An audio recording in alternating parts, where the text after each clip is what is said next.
Welcome to Issues That Matter. I'm Cynthia Pooler.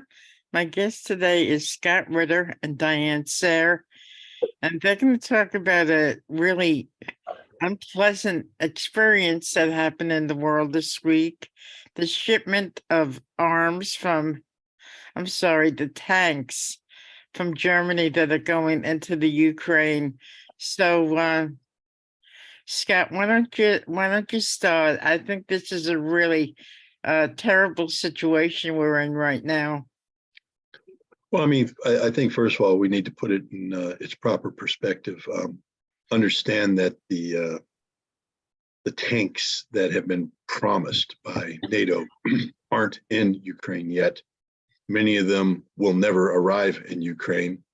Some might, by intent, never be intended to arrive in Ukraine. This is purely a political gesture on the part of the United States, Germany, and NATO to be seen as doing something in the face of what is apparent to almost every military observer to be the final stages of this military conflict. Keep in mind that General Zaluzhny, the Ukrainian commander of the Ukrainian army, said back in December that to have any chance against Russia, he needed 300 tanks, 500 infantry fighting vehicles, and 500 artillery pieces.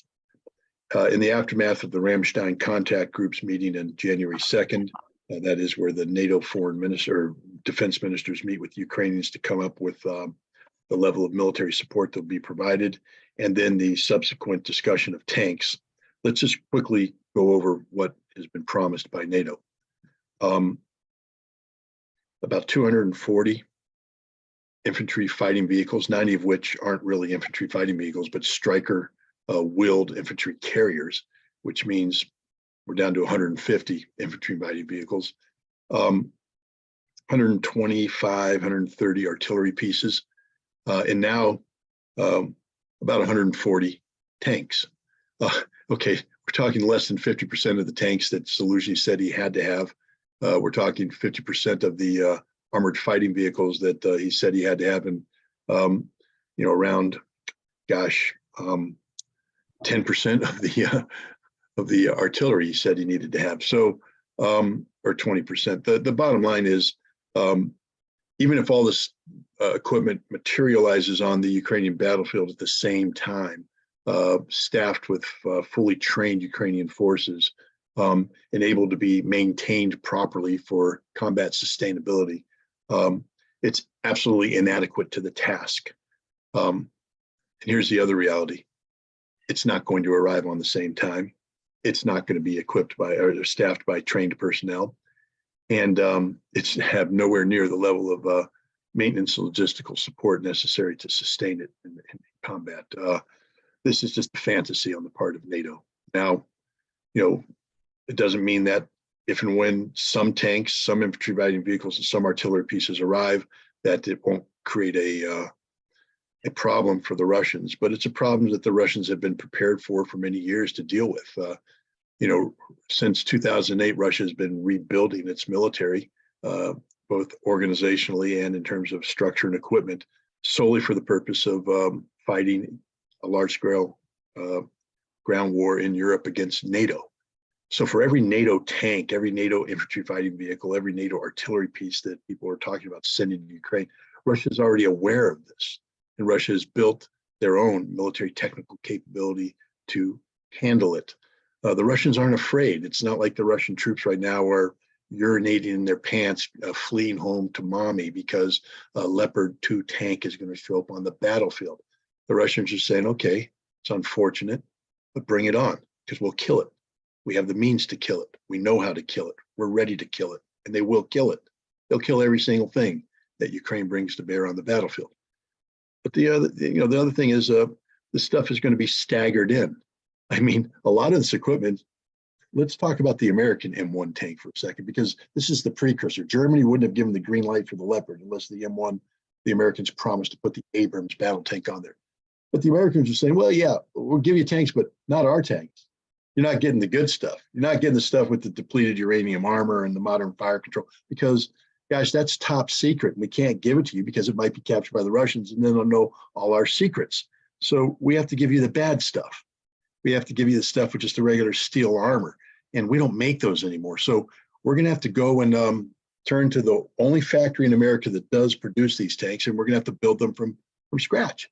Or at best, we'll pull out some old hangar queens that we got. We'll strip off the good armor, and then they'll have to build the bad armor and put it on there so we can get it to you.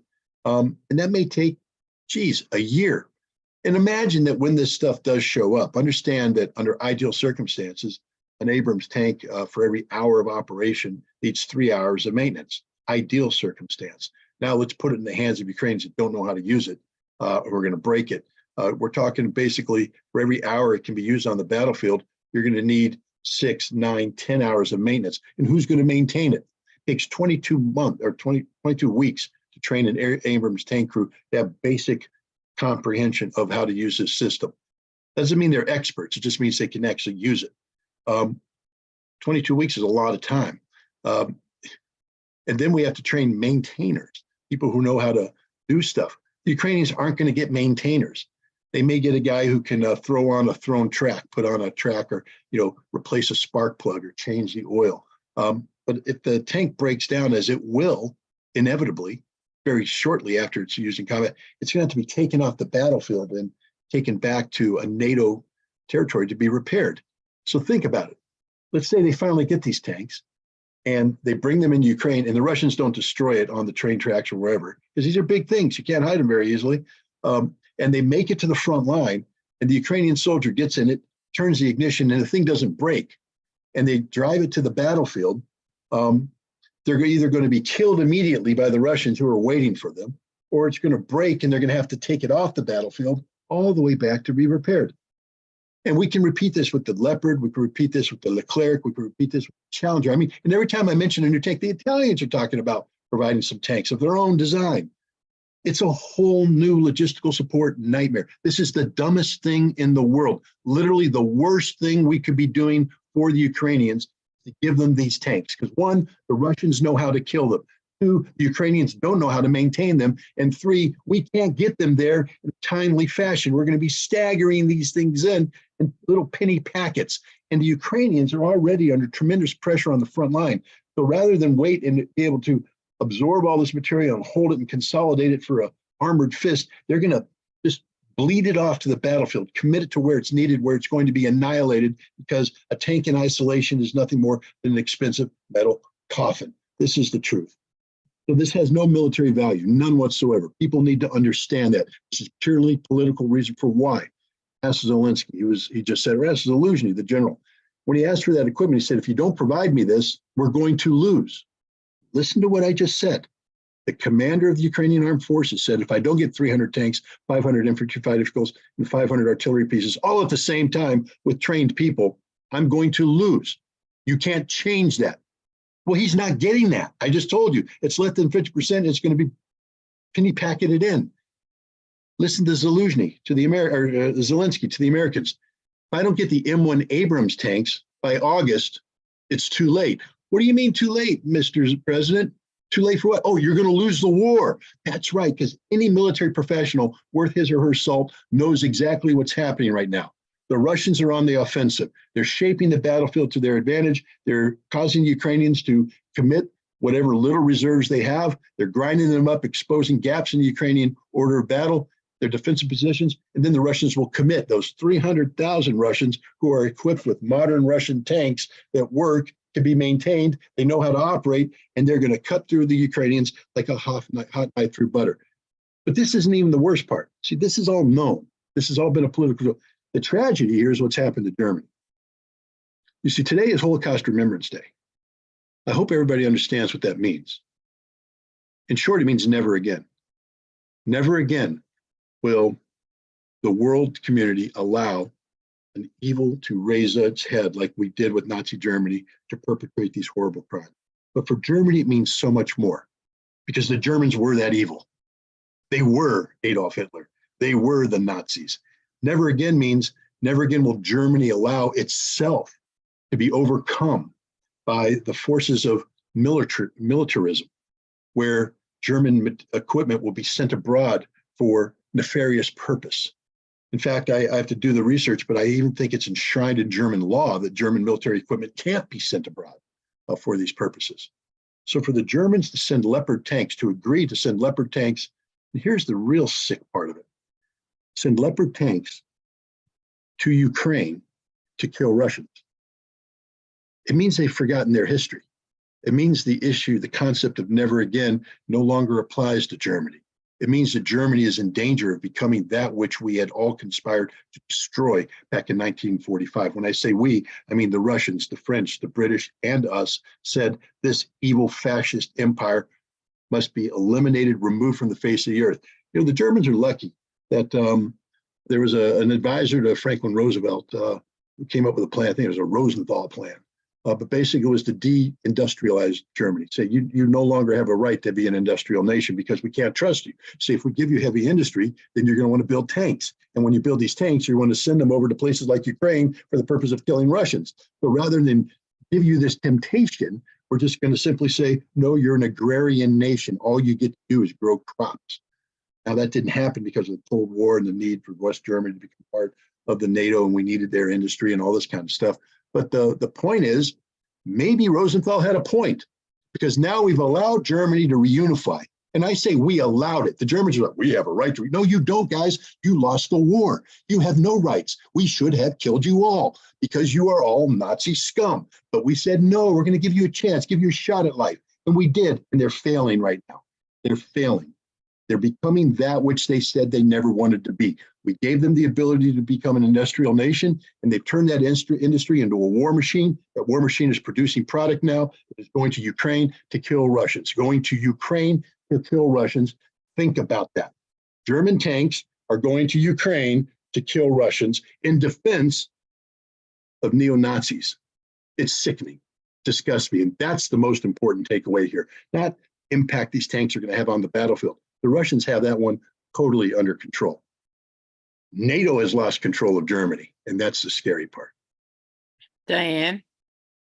Well, I think that's very accurate, and I think that's why, and Scott, I think you signed this letter too from the Veteran Intelligence Professionals for Sanity that went out last night, because everything is sort of blowing up. It's not, these tanks are not, well, one, they're not going to arrive. Two, they're not going to change the outcome of the war. It is causing a lot of fracturing around the world in terms of the alliance. One can hope that NATO will fall apart at some point. I don't know if that will happen, but one, there is a member of the Linke Party, the left party, who I think organized a rally against these tanks going out.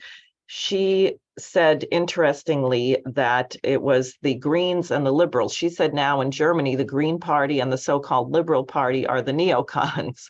They're the parties supporting fascism in Ukraine. And she also brought up Zbigniew Brzezinski, which is highly relevant, this, you know, strategy of tension, or the idea, remember, of World War II. Why did Montague Norman, Prescott Bush, and others fund the Nazis? And Prescott Bush was convicted of this. He was censured. This is not me making up a conspiracy theory.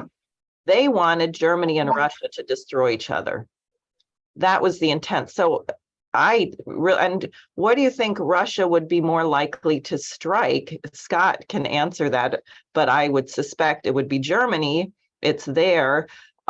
So, and then you have Victoria Nuland's comments of 2014, F the EU. You have what happened with the Nord Stream pipeline. And you have her recent testimony yesterday in front of the Congress, where when Ted Cruz says to her, well, don't you think we should have done the sanctions much earlier and this would never have happened, which is, of course, absurd because the whole intention of the West was to make this happen. Victoria Nuland says, as if it wasn't enough that we had the text from Liz Truss to Tony Blinken after Nord Stream was blown up saying it is done. Nuland says, Senator Cruz, like you, I am, and I think the administration is very gratified to know that Nord Stream 2 is now, as you like to say, a hunk of metal at the bottom of the sea. Okay, so F the EU again. And then we have the German foreign minister, Annalena Baerbock, telling the Europeans, we have to be unified because we are at war with Russia. And I mean, dingbat is probably the most generous word I could say about that comment. This woman clearly has no idea what she's saying. And the president of Croatia then responded. He said, now the German foreign minister said we must be united, quoting, we are at war with Russia. I didn't know that. Maybe Germany is at war with Russia, but then good luck. Maybe it'll turn out better this time than 70 odd years ago. So this, and it is, as Scott said, Holocaust Remembrance Day, the day of the liberation of Auschwitz. I put it that way because it's also Mozart's birthday. And we should turn this around. The image of German tanks going into Ukraine to support Nazis in a war against Russia, if that doesn't cause some people to reconsider what they've been thinking about the entire lying narrative and where we are headed, and I can't help but wonder, when is Germany going to stop going along with this? I mean, they had the Obama administration spying on Angela Merkel's cell phone, and then we had the Nord Stream 2, and now we're basically putting them on the front lines in a war with Russia, having them support Nazis. Is anyone going to object or split? So I think it's an extremely rich situation, actually, to get us off this trajectory, because they have gone so far out on a limb. My fear is that there are so many young people and heavy drug users in policy-making positions that I keep getting surprised by the irrationality of the next step. On the news this morning, I heard that Donald Trump used his social media platforms to say, tanks today, nukes tomorrow. And they were saying he's nuts and stuff. So what do you think about that? Tanks today, nukes tomorrow, Scott? Well, what I think is that Donald Trump had 4 years to act on his vision of becoming friends with Russia. I mean, remember, he ran on a platform in 2016 of why can't we be friends? What's wrong with it? And I like that. I like that idea. But he was unable to follow through, and for a number of reasons. One, he was opposed at every step of the way by the American establishment, which includes Congress, the Republican Party, and everybody.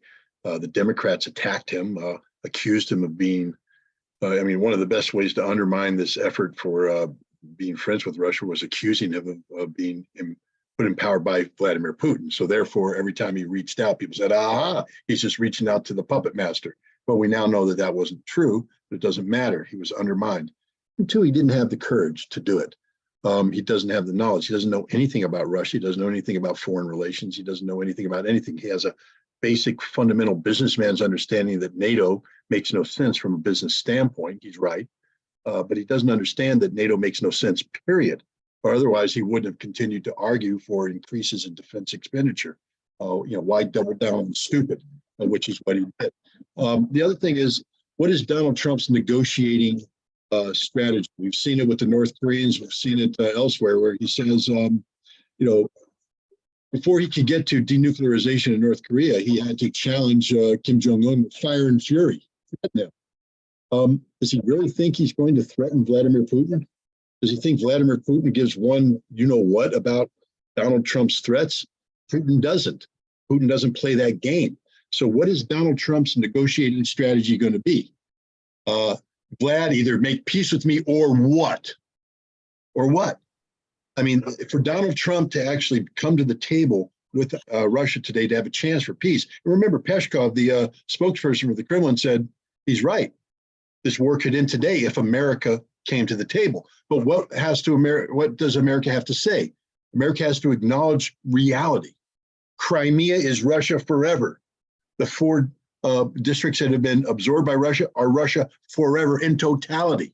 and that Ukraine can never be a member of NATO, never be a member of NATO, and NATO must recognize Russia's legitimate spheres of influence and withdraw to its pre-1997 boundaries in terms of military technical equipment. Yes, politically, Poland and the Baltic republics can be part of, and Romania can be part of NATO, but they can't allow NATO equipment to be that close to the Russian border. That's unacceptable. Is Donald Trump going to be able to, A, accept this, and B, have the clout necessary to get the American establishment to accept this? And the answer is no on both fronts, because Donald Trump can't be perceived as weak. It's not weak to recognize the legitimacy of Russia's stance, but it's weakness if you don't understand why it's legitimate and you can't articulate that to others. Trump is going to come in and say, I'm strong, therefore I can't look weak. I can't give Russia what it wants, therefore there will be no agreement. And then what will Donald Trump do? He will threaten fire and fury, and we're back to square one, which is where we are today. So no, Donald Trump is not the solution. He's the problem. He's just a different facet of the problem. Diane? Well, I appreciate what you just said, Scott. I think that's very important for people to consider who think that it would be different. And I recall that I also recalled the mother of all bombs being dropped on Afghanistan. Was that part of the North Korea threat situation? I'm not sure. It seems to me it was in that time frame. Yeah, So, no, it was a bomb that was basically designed to make the whole world stand up and go, ooh, America. What they don't realize is they dropped this bomb. They killed maybe 15 ISIS officials, but they never took the valley. So the bomb did nothing. You know? right. I just remember some of my friends from Pakistan and India were pretty enraged about it at the time. So, I think that the West is financially and economically bankrupt and morally bankrupt. Boris Johnson has now added his voice to that of Merkel and Hollande that the Minsk Accord was a fraud and a sham. That is not going to help anyone's credibility in terms of negotiations. Boris Johnson, I don't know what official position he holds, but somehow he was over there in Kiev again, probably eating a lot, and then also trying to make sure that there's no negotiations, just as he sabotaged the potential for peace a year ago or so in April of 2022. I think it is very urgent. There are certain initiatives, as you know, the Schiller Institute and Helga Zepp-LaRouche has been calling for the people to embrace the offer of the Pope to host negotiations. And we have a pledge from Scott that if this works, that he will get baptized. Trevi Fountain, baby. In the Trevi Fountain. There has to be a change in behavior, a change in the axioms from which this is all being approached. And I think of Kennedy when you made the point about Trump not wanting to show weakness, so therefore won't negotiate, because Kennedy was so explicit, even in his first inaugural address, where he said, we must never fear to negotiate. And that negotiation doesn't mean weakness. And then immediately after the Cuban Missile Crisis, he is offering that the Apollo project would be a joint US-Soviet manned landing on the moon. I mean, was he not president of the United States? I suppose there are some people who think he was a traitor, but most people would say he was a great president, and he was actually representing the interests of the United States. And very few Americans, I think, are thinking that way. And I think we have to realize how are Americans doing? $5 for a dozen of eggs. I love the raising interest rates to control hyperinflation. So small businesses can't get loans, you can't pay for a mortgage. That's really helping the average American. We had a record number of drug overdose deaths. We have California getting washed off into the ocean because the sky opened up torrential downpours and they don't have the infrastructure. We don't have to live like this. And I think it's very important as things splinter, because I am hopeful, and it is my intent with everything that I can do to make everything splinter, to get NATO to fall apart, to get infighting in the US. We do have a Congressman Gosar who issued a press release denouncing the tank decision and saying there had to be negotiations right away. There's pockets of opposition. There's going to be this big demonstration that Scott and I are both participating in. But then what? Suppose the whole thing falls apart. Then what? What is mankind supposed to be doing? What is the true mission of the United States? Can we ever represent anything good in the world? We're going to have an awful lot of atoning to do and truth telling. We're going to have to purge some of our intelligence agencies and other agencies of some really bad actors. But I also think their arrogance may undo them. I mean, Victoria Newland, we were joking this morning, maybe we should send her some Hostess Twinkies for being such a font of information on what they've been up to. So, this is Scott. Any final thoughts? No, I mean, Diane's right. We've got to be building for the future.